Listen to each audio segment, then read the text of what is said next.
Hey Falcon fans, I'm Thomas Mott. Welcome into Atlanta Falcons today. We're jumping into your mailbag questions here, but first, if you want to be in our next mailbag, and a lot of you guys do, you got to be subscribed. So go down below and hit that red subscribe button. That way you are a part of the crew here, part of the crew, part of the ship, as they say. That way you can go ahead and get your mailbag questions answered in our next one. All right, so again, got some mailbag questions here. We're going to jump right in and answer as many as we can. Nothing But Topic says, thanks for answering my question in the previous mailbag.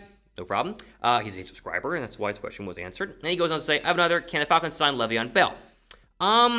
Yes. So, I don't know if the video has been posted yet, if you guys have seen it yet, but I did a list in terms of 5 free agents the Falcons could go ahead and sign, and Xavien Bell made the list. Here's the deal.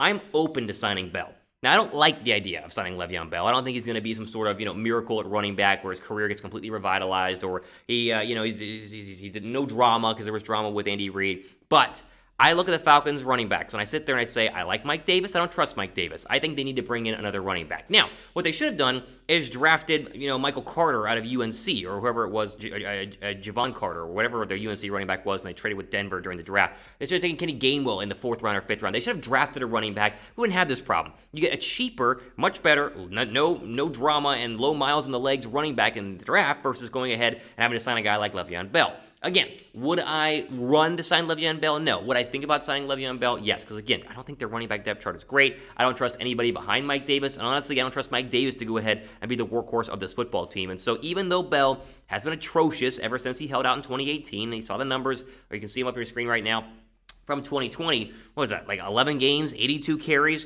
328 yards? I mean, the guy's not going to come in here and be a 1,000-yard back, but a little bit of depth and consistency could go a long way in terms of helping this offense, because I think they're going to be good throwing the football, of course, with Kyle Pitts and Matt Ryan and Russell Gage and Calvin Ridley. But the question really becomes, can they run the football with Mike Davis in this offensive line? And that will remain to be seen. So they can sign Bell. I think they could take a look at Bell. I'm not thrilled about it, but again, I'm talking myself into it because the running back spot is so bleak. What's your confidence level in their Falcons running back spot right now? Like, I make it sound like I'm like at a 3 out of 10. What's yours on a scale from 1 to 10? 10 being like, I'm super confident. 1 being, I'm not confident at all. Give me your thoughts down below right now. All right, next question here comes from B-Lee, who gives the alert symbol, wing, and says, hashtag Falcons. I think the forgotten Falcons so far has been Cordarrelle Patterson, although I hate he was given the 84. I think he can help this team in the return game and I think he was going to say and the running back game, but it got cut off there. Okay, first off, let's be real about what Patterson is. Patterson's not a running back.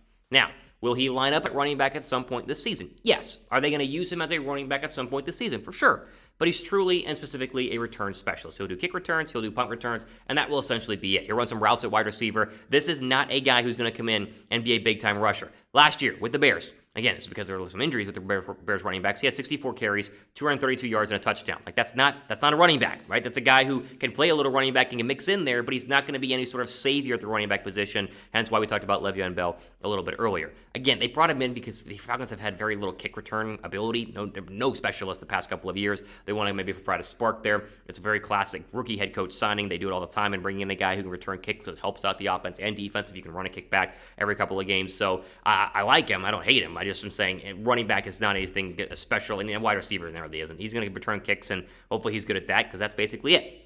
Okay, make sure you guys are subscribed again. We're very close to 3,000 subscribers, which is crazy. We just started this channel. So if you're brand new and you like all the content, then go down below and hit that red subscribe button. It helps us out in terms of being able to make more videos, and it gets you guys ready to go with the latest and greatest Falcon news whenever we post it here on the channel.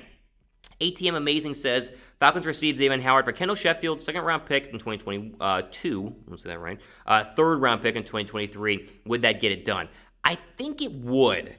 I mean, listen, they get a cornerback in return if still on a rookie deal in Kendall Sheffield, who's played and has starting experience. They get a 2nd and a 3rd next year. I think it would. And listen, why not go for Xavien Howard. Okay, because here's the deal. Yes, you got to resign him to a new contract, but you are getting a number 1 cornerback, an elite cornerback to pair with A.J. Terrell for the next 5 years. You sign him on a 5-year deal, he's going to be here the next 5 years. He's a fantastic cornerback. I mean, he's absolutely incredible. I'm all for going ahead and signing him because even though there are some good rookie cornerbacks in 2022's draft, I think the class is very good overall. They're not established guys, and they're not win-now guys. And Arthur Smith keeps saying win now, regardless of if we believe him or not. And if you think that the Falcons are win now, then you would like an addition of Xavien Howard because you can win now with him, but also win in the future because he is still like 25 or 26 years old. He was in my class at Baylor. I covered him when I was at Baylor's pro day, and the guy has absolutely blossomed into a superstar. He has the size, he has the strength, he's everything you want in a cornerback, and him with Terrell, but he instantly becomes a top 10 cornerback duo in the National Football League, and with Terrell's growth projected to be, trending up, then he could potentially be an eventual top 5 cornerback duo in the National Football League.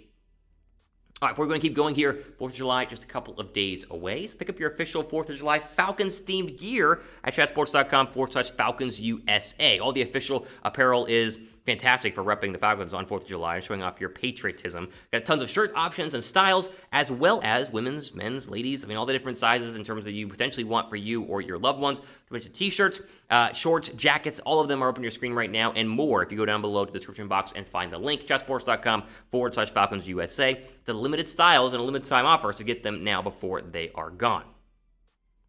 All right, next mailbag question here comes via A Fan Falcon, who says, any chance Matt Ryan gets benched if he struggles this year?